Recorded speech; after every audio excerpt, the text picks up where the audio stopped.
हरे कृष्णा। ओम नमः शिवाय। प्रिय भक्तों, आषाढ़ महीने के कृष्ण पक्ष की सबसे पवित्र तिथि को योगिनी एकादशी कहा जाता है। हमारे सनातन धर्म में इस एकादशी को बहुत ऊंचा स्थान दिया गया है। इसे एक ऐसे कल्प वृक्ष समान माना गया है जो इंसान के शरीर, मन और वाणी से जाने अनजाने में हुए सभी पापों का पूरी तरह नाश कर देती है। इस व्रत को रखने से हर जीव पर भगवान श्री हरि विष्णु की विशेष कृपा बरसती है और जीवन में सुख शांति का वास होता है। साल 2026 में पंचांग की गणना को लेकर कुछ लोग इस व्रत को 10 जुलाई को रख रहे हैं, लेकिन शुद्ध वैष्णव परंपरा और शास्त्रों के नियमों के अनुसार योगिनी एकादशी का व्रत रखने का सबसे सही और शुद्ध दिन 11 जुलाई 2026 शनिवार है। ज्येष्ठ महीने की कठिन निर्जला एकादशी के ठीक बाद आने वाली यह योगिनी एकादशी अपने आप में बहुत ही खास और महत्वपूर्ण मानी जाती है। इस पवित्र दिन पर यदि कोई भी व्यक्ति पूरी श्रद्धा और सच्चे मन से भगवान श्री कृष्ण के नामों का जप करता है, उनकी सुंदर कथाओं को सुनता है और उपवास रखता है, तो उसे जीवन में अपार मानसिक शांति और आध्यात्मिक लाभ मिलता है। प्रिय भक्तों, आज हम बहुत ही सरल शब्दों में जानेंगे कि इस बार आने वाली योगिनी एकादशी का व्रत करने की सही और प्रमाणिक विधि क्या है और किन सरल नियमों का पालन करके हम भगवान श्री हरि को प्रसन्न कर सकते हैं। हमारे शास्त्रों और पुराणों में साफ साफ बताया गया है कि एकादशी व्रत के लिए हमेशा शुद्ध तिथि का ही चुनाव करना चाहिए। यदि सूर्य उदय से पहले के समय में एकादशी तिथि के अंदर दसवीं तिथि का थोड़ा सा भी असर रह जाता है तो उसे दसवीं विद्या एकादशी कहते हैं। ऐसी एकादशी को व्रत के लिए सही नहीं माना जाता। भले ही अगले दिन एकादशी तिथि सूर्य उदय के समय बहुत कम समय के लिए हो या समाप्त होकर द्वादशी तिथि लग चुकी हो, फिर भी शास्त्रों के अनुसार द्वादशी से मिली हुई एकादशी पर ही व्रत रखना सबसे कल्याणकारी होता है। इसी नियम के आधार पर इस साल 11 जुलाई 2026 शनिवार के दिन ही योगिनी एकादशी का व्रत रखा जाएगा। किसी भी एकादशी व्रत का पूरा फल हमें तभी मिलता है जब उसका पारण यानी व्रत खोलना अगले दिन द्वादशी तिथि के अंदर और शुभ मुहूर्त में किया जाए। इस योगिनी एकादशी व्रत के पारण का सबसे उत्तम और शुभ समय अगले दिन यानी 12 जुलाई 2026 रविवार की सुबह 5:32 से लेकर सुबह 10:12 के बीच रहेगा। सभी व्रत रखने वाले भक्तों को इसी समय के बीच में तुलसी का पत्ता और चरणामृत या सात्विक भोजन ग्रहण करके अपना व्रत पूरा करना चाहिए। पौराणिक कथा के अनुसार योगिनी एकादशी की महिमा खुद ब्रह्मांड के स्वामी भगवान श्री कृष्ण ने महाभारत के समय धर्मराज युधिष्ठिर को सुनाई थी। भगवान श्री कृष्ण कहते हैं कि जो भी मनुष्य इस एकादशी का व्रत पूरी श्रद्धा और नियमों के साथ रखता है, वह अपने इस जन्म के ही नहीं बल्कि पिछले कई जन्मों के भयंकर पापों और कष्टों से हमेशा के लिए मुक्त हो जाता है। पद्म पुराण में दी गई कथा के अनुसार अलकापुरी नामक की एक सुंदर नगरी थी जहाँ कुबेर नाम का राजा राज्य करता था। राजा कुबेर भगवान शिव का बहुत बड़ा भक्त था। कुबेर की पूजा के लिए मान सरोवर से सुंदर फूल लाने का काम हेममाली नाम का एक यक्ष करता था। हेममाली की पत्नी का नाम विशालाक्षी था, जो दिखने में बेहद सुंदर थी।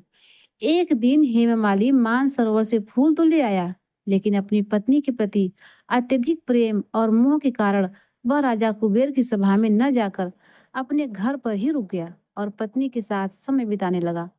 उधर राजा कुबेर दोपहर तक भगवान शिव की पूजा करने के लिए फूलों का इंतजार करते रहे। जब पूजा का समय निकल गया तो कुबेर को बहुत गुस्सा आया।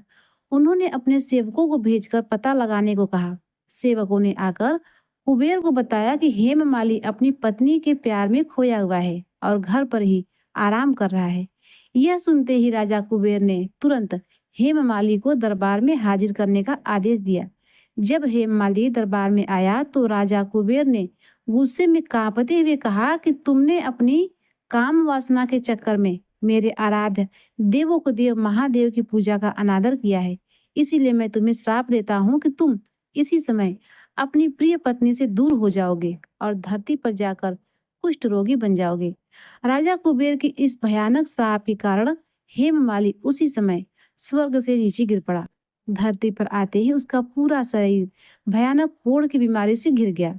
उसके शरीर से बदबू आने लगी और उसकी पत्नी भी उससे अलग हो गई। वहां जंगल पर, पहाड़ों पर भूख प्यास से तड़पता हुआ भटकने लगा। लेकिन शिव जी की पूजा के पुराने पुण्य के कारण उसकी याददाश्त पूरी तरह नष्ट नहीं हुई थी। उसे अपनी गलती का एहसास था। भटकते भटकते एक दिन वह अचानक हिमालय पर्वत पर रहने वाले महर्षि मार्केंड के आश्रम में पहुंच गया। ऋषि मार्केंड ने उसकी यह दर्दनाक हालत देखकर दया भाव से पूछा, बेटा, तुमने ऐसा कौन सा बड़ा पाप किया है जिसकी वजह से तुम्हारी यह दुर्दशा हुई है? हेम माली ने रोते हुए ऋषि के पैर पकड़ लिए और अपनी पूरी कहानी सच सच बता दी। मार्केंड ऋषि ने थोड़ी देर आंखें बंद करके ध्यान लगाया और फिर मुस्कुराकर बोले, हेम माली, तुमने मेरे सामने अपनी गलती सच सच मान ली है। इसीलिए मैं तुम्हें इस कष्ट से बाहर निकालने का एक उपाय बताता हूँ। आषाढ़ महीने की कृष्ण पक्ष में योगिनी नाम की एकादशी आती है। तुम पूरी श्रद्धा और नियम से उस एकादशी का व्रत करो। इस व्रत के प्रभाव से तुम्हारे सारे पाप खत्म हो जाएंगे। हेममाली ने ऋषि की बात मानकर पूरी निष्ठा से योगिनी एकादशी का व्रत किया। इस व्रत के दिव्य असर से उसका कोढ़ रोग जड़ से खत्म हो गया। उसका शरीर देवताओं जैसा सुंदर और चमकदार बन गया। वह वापस स्वर्ग लोक पहुंचा और अपनी पत्नी के साथ खुशी खुशी रहने लगा। प्रिय भक्तों, शास्त्रों के अनुसार एकादशी का व्रत सिर्फ एक दिन की बात नहीं है, बल्कि यह तीनों दिनों की एक सुंदर साधना है। यह एकादशी से एक दिन पहले यानी दसवीं की शाम से शुरू होकर द्वादशी की सुबह पारण तक चलती है। दसवीं तिथि के दिन सूरज डूबने से पहले ही सात्विक भोजन कर लेना चाहिए। सूर्यास्त के बाद खाना खाने से मना किया जाता है, क्योंकि भोजन का कुछ हिस्सा अगले दिन पेट में रह सकता है, जिससे एकादशी की शुद्धता पर असर पड़ता है। दसवीं के दिन भोजन में मसूर की दाल, चना, साग, शहद या किसी भी तरह का तामसिक भोजन जैसे प्याज और लहसुन का प्रयोग बिल्कुल नहीं करना चाहिए। सिर्फ सादा और आसानी से पचने वाला भोजन ही लें। खाना खाने के बाद अपने मुंह और हाथों को पानी से बहुत अच्छी तरह साफ कर लें, ताकि दांतों के बीच खाने का कोई भी टुकड़ा न बचे। दसवीं की रात से ही मन में गुस्सा, लालच, बुराई और किसी की निंदा करने जैसे विचारों को आने से रोके। अपने मन को पूरी तरह शांत रखें और भगवान श्री कृष्ण के नाम का ध्यान करें। इस रात को जमीन पर या सादे बिस्तर पर पूरी पवित्रता और ब्रह्मचर्य का पालन करते हुए सोना चाहिए। एकादशी के दिन सुबह सूर्य उदय से कम 1.5 घंटा पहले उठ जाना चाहिए, जिसे हम ब्रह्म मुहूर्त कहते हैं। यह समय पूरे वातावरण में सबसे शुद्ध और शांत माना जाता है। इस समय ब्रह्मांड की सकारात्मकता ऊर्जा और ज्यादा होती है, जो किसी भी पूजा पाठ के लिए सबसे अच्छी है। सुबह उठने और नित्य कर्मों से निवृत्त होने के बाद स्नान करना चाहिए। एकादशी के दिन पवित्र नदियों में स्नान का बहुत बड़ा महत्व है। लेकिन अगर आपके लिए किसी नदी पर जाना मुमकिन न हो, तो आप अपने घर पर ही नहाने के पानी में थोड़ा सा गंगा जल मिला लें। पानी मिलाते समय मन में गंगा मैया और भगवान विष्णु का नाम ले। नहाने के बाद साफ सुथरे और सादे कपड़े पहने। इसके बाद अपने घर के मंदिर या पूजा के स्थान को अच्छी तरह साफ कर ले। अपने गुरुदेव का मन में स्मरण करे और उनका आशीर्वाद ले। फिर बहुत ही प्रेम के साथ भगवान श्री हरि के नामों का कीर्तन करते हुए घंटी बजाकर मधुर आवाज में भगवान को जगाएं। भगवान को जगाने के बाद सबसे पहले उन्हें शुद्ध पानी चढ़ाएं और फिर कोई भी सात्विक, मीठा या ताजे फलों का सुबह का भोग लगाएं। जब तक ठाकुर जी भोग ग्रहण करते हैं, तब तक आप भगवान की सुबह की आरती की तैयारी कर लें। भोग लगाने के करीब 15 मिनट बाद भगवान के सामने से भोग की थाली को आदर से हटा ले और फिर पूरी श्रद्धा से धूप, दीप और फूल चढ़ाकर भगवान की आरती करें। यदि आप किसी वजह से सुबह की विशेष आरती नहीं कर पा रहे हैं, तो आप अपनी रोज की सामान्य पूजा भी पूरे भाव से कर सकते हैं। पूजा करने के बाद भगवान श्री कृष्ण या लक्ष्मी नारायण जी की मूर्ति या तस्वीर के सामने बैठ जाएं। अपने सीधे हाथ की हथेली में थोड़ा सा साफ पानी और एक फूल लें। अब अपनी सीधी और सरल मन से भगवान के सामने देखते हुए अपने व्रत का संकल्प लें कि हे प्यारे प्यारे प्रभु, आपकी प्रसन्नता के लिए और अपने मन को शुद्ध करने के लिए मैं आज इस पावन योगिनी एकादशी का व्रत रखने जा रही हूँ या जा रहा हूँ। आज पूरे दिन और रात में मैं किसी भी तरह का अन्न या वर्जित खाना नहीं खाऊंगा। मैं अपने शक्ति के अनुसार इस व्रत को पूरा करूंगी या करूंगा। अगले दिन द्वादशी के शुभ समय पर ही अपना व्रत खोलूंगी या खोलूंगा। हे प्रभु, मैं अज्ञानी हूँ। कृपया मेरी इस छोटी सी सेवा को स्वीकार करें और मुझे इस व्रत को पूरा करने की शक्ति दे। इस तरह दिल से प्रार्थना करने के बाद हाथ का पानी और फूल तुलसी जी के गमले की मिट्टी में आदर के साथ छोड़ दें। संकल्प लेने के तुरंत बाद तुलसी जी की पूजा करें। तुलसी के पौधों को एक साफ जगह पर रखें। उन्हें जरूरत के हिसाब से बड़े प्रेम से पानी दें। तुलसी जी के सामने गाय के शुद्ध घी का एक दीपक जलाएं। अगरबत्ती दिखाएं और आदर के साथ उनकी 3 बार परिक्रमा करें। उन्हें प्रणाम करते समय तुलसी जी के इस सुंदर मंत्र को बोलें। बिंद्राय तुलसी देव्याय प्रियाय केशवस्य च कृष्ण भक्ति प्रदे देवी सत्यवत्यै नमो नमः। इसका सरल मतलब है कि तुलसी देवी, आप भगवान को बहुत प्यारी हो। हमें भगवान की सच्ची भक्ति देने वाली देवी, आपको मेरा प्रणाम है। तुलसी जी की पूजा के बाद वहीं पास में या भगवान के सामने एक आसन बिछाकर बैठ जाए। एकादशी के दिन भगवान के नाम का जप करना सबसे बड़ा पुण्य माना जाता है। इस दिन हमें हरे कृष्ण महामंत्र का ज्यादा से ज्यादा जाप करना चाहिए। हरे कृष्ण कृष्ण कृष्ण हरे हरे, हरे राम राम राम हरे हरे। यह महामंत्र बहुत शक्तिशाली है, जो हमारे मन की सारी चिंताओं और मैल को दूर कर देता है। एकादशी के दिन इस मंत्र की माला का जप करना ही इस व्रत का मुख्य काम है। हर भक्त को इस दिन अपनी क्षमता के अनुसार कम से कम 11 या 16 माला का जाप जरूर करना चाहिए। जाप पूरा करने के बाद एकादशी की असली कहानी को सुनना या पढ़ना चाहिए। कथा सुनते समय अपने ध्यान को दुनिया की बातों से हटाकर भगवान के चरणों में लगाना चाहिए। एक जगह बैठकर पूरी कहानी को ध्यान से सुने। दिन के काम निपटाने के साथ साथ दोपहर के समय टीवी या मोबाइल पर फालतू चीजें देखने से बचना चाहिए। इस कीमती समय का उपयोग श्रीमद् भगवत या भगवत गीता जैसी अच्छी किताबों को पढ़ने में करना चाहिए। भगवत गीता में भगवान ने जीवन जीने का सही रास्ता दिखाया है। एकादशी के दिन इन पवित्र किताबों को पढ़ने से हमारी बुद्धि अच्छी होती है और मन को गहरी शांति मिलती है। एकादशी व्रत में खाने पीने को लेकर हमारी सेहत और उम्र के हिसाब से शास्त्रों में 3 तरीके बताए गए हैं। निर्जला उपवास, इस उपवास में एकादशी की सुबह से लेकर अगले दिन द्वादशी सुबह व्रत खोलने तक अन्न और पानी दोनों का पूरी तरह त्याग किया जाता है। इसमें पूरे 24 घंटे पानी की एक बूंद भी नहीं पी जाती। यह सबसे कठिन होता है। सजल उपवास, इस तरीके में अनाज तो बिल्कुल नहीं खाया जाता, लेकिन शरीर की ताकत बनाए रखने के लिए समय समय पर साफ पानी या नींबू पानी पिया जा सकता है। फलाहारी उपवास, जो लोग शारीरिक रूप से कमजोर हैं, बुजुर्ग हैं या बीमार हैं और भूखे नहीं रह सकते, उनके लिए यह तरीका है। इसमें पानी, गाय का दूध, ताजे फलों का रस और एकादशी का सात्विक फलाहार खाया जाता है। प्रिय भक्तों, अब आइए जानते हैं कि एकादशी व्रत में फलाहार में क्या खाना सबसे सही रहेगा। साबूदाना, कुट्टू का आटा, सिंघाड़े का आटा, आलू, शकरकंद, खीरा, सेंधा नमक, गाय का दूध, दही, शुद्ध घी, काजू, बादाम, मखाना और काली मिर्च। क्या नहीं खाना चाहिए? गेहूं, चावल, जौ, सूजी, मैदा, बेसन, हर तरह की दालें, सरसों का तेल, सादा सफेद नमक, प्याज, लहसुन, बाहर के पैकेट वाले जूस और जंक फूड।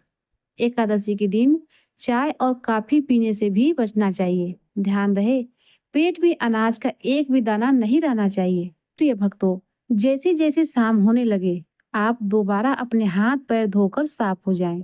शाम के समय तुलसी जी के पास घी का एक दीपक जलाएं, उन्हें धूप दिखाएं और फूल चढ़ाएं। इसके बाद तुलसी जी की आरती गाएं। साथ ही अपने घर के मुख्य मंदिर में भी भगवान के सामने दीपक जलाएं। पूरे घर में कपूर का धुआं करें, जिससे घर की नकारात्मक ऊर्जा बाहर निकल जाए।